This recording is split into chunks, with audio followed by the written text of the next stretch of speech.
मतलब जो पढ़ा लिखा नहीं है उसके लिए 4 प्रकार की कैटेगरी बनती है। अच्छा, उनको भी मिलना चाहिए, हम इस बात से इनकार नहीं कर रहे, वो भी हमारे देश के अंग है, वो भी हमारे देश की जनता है, उनको भी मिलना चाहिए।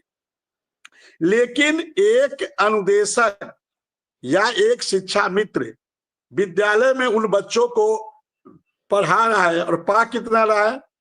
शिक्षा मित्र 333 पा रहा है, अनुदेशक 300 पा रहा है। और जब हम अपने अधिकार की बात मांग करते हैं, जब हम कहते हैं कि हमें वेतन मान दिया जाए, हमें नियमित किया जाए, हमें परमानेंट किया जाए, हमें अस्थायी किया जाए, तो सरकार कहती है कि नहीं, आप तो काबिल नहीं है। तो ठीक है, हम थोड़ी देर में इस बात को मान लिए, सरकार की बात से मैं इत्तेफाक रख रहा हूं कि हम काबिल नहीं हैं, हम नालायक हैं, हम गधे हैं। तो फिर हम नालायक और हम गधे से उन बच्चों को क्यों पढ़वा रहे हो?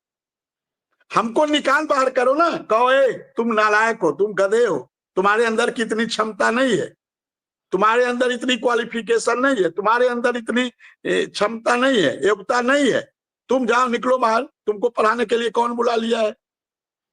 तो तय करो ना, यदि हम काबिल हैं, हमारे अंदर पढ़ाने की योग्यता है, तो जो कम से कम सरकार ने तय किया है वो तो हमें दे। 7वां वेतन आयोग का न्यूनतम 18,000 है। 28 अगस्त 2017 को मोदी जी ने 24,000 किया था। और अभी मोदी जी 4 प्रकार की कैटेगरी लेके आए हैं, जिसमें एक अलग से उन्होंने बनाया है, उच्च कुशल। उनको 1,035 रुपया प्रतिदिन मोदी जी दे रहे हैं।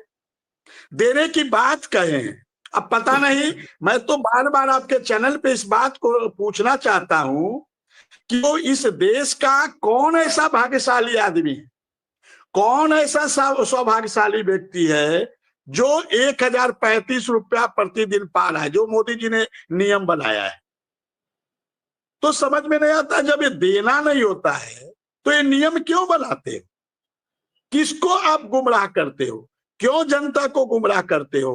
क्यों देश के नागरिकों को गुमराह करते हो? जब आपको 7वां वेतन आयोग 2016 में लगा, 2016 में इस देश में 7वां वेतन आयोग लगा, 2006 में 6ठा वेतन आयोग लगा था, जिसका न्यूनतम मानदेय वेतन 7,000 था। 13 में हमारी नियुक्ति होती है और हमें 7,000 मिलता है। हम इत्तेफाक रख रहे हैं कि 2006 का 6ठा वेतन का 7,000 था, हमें 7,000 मिला, बहुत अच्छी बात है। तो जब 2016 में 18,000 हो जाता है न्यूनतम मानदेय वेतन, 7वां वेतन आयोग, और ये मोदी जी ही लाते हैं, कोई और नहीं लाता है।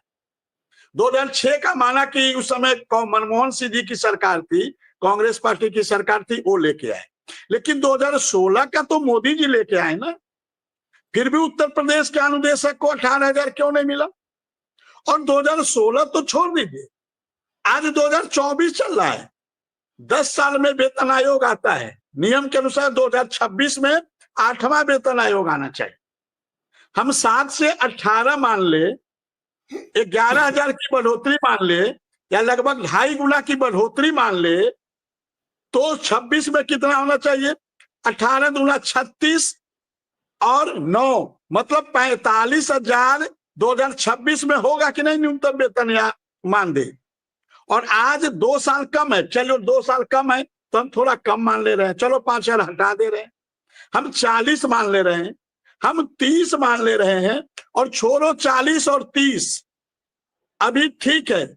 आप कहोगे 8वां वेतन आयोग तो लागू नहीं है और आप हवा में बात कर रहे हो, चलो ठीक है, हम नहीं बात करेंगे 8वां वेतन आयोग का। लेकिन जो 7वां वेतन आयोग जो लागू है, जिसका न्यूनतम मानदेय या वेतन 18,000 है, वो सरकार क्यों नहीं दे रही है? और जब दे नहीं रही है तो आप ये नियम बनाते क्यों? किसको आप गुमराह करना चाहते हो? किसको आप बताना चाहते हो? किसके साथ आप धोखाधड़ी करना चाहते हो? किसके अरमानों के साथ आप खेलना चाहते हो? किसके सपनों पे आप तुषारापात करना चाहते हो? तो हम इस बात का आपके चैनल के माध्यम से इस देश के, इस प्रदेश के जो भी जिम्मेदार व्यक्ति है, उनसे जानना चाहते हैं कि आप किसके सपनों के साथ खिलवाड़ करते। जब आपने 2016 में स्वयं 7वां वेतन आयोग लाया और जिसका न्यूनतम मानदेय या वेतन 18,000 किया, तो फिर आपको उत्तर प्रदेश के अनुदेशकों को या शिक्षा मित्रों को 18,000 देने में दिक्कत क्या है? अभी कुछ लोग कहेंगे अरे आप 18 क्यों मांग रहे हैं, आपको तो 30-40 मांगना चाहिए। अरे हम मांगने के लिए तो नियमितीकरण मांग रहे हैं। हमारी पहली मांग होती है कि हमें, और माननीय सुप्रीम कोर्ट का भी आदेश है सर, माननीय सुप्रीम कोर्ट ने उमा देवी के केस में इस बात को इंगित किया था, इस बात का आदेश दिया था कि यदि कोई संविदा कर्मचारी लगातार 10 साल सेवा कर ले और नियुक्ति के समय उसकी योग्यता वही योग्यता हो जो उस पद के लिए हो और उसकी भर्ती पूरी ईमानदारी से हुई हो, उसकी भर्ती विज्ञापन के द्वारा हुई हो, तो उसको 10 साल के बाद नियमित करने के लिए माननीय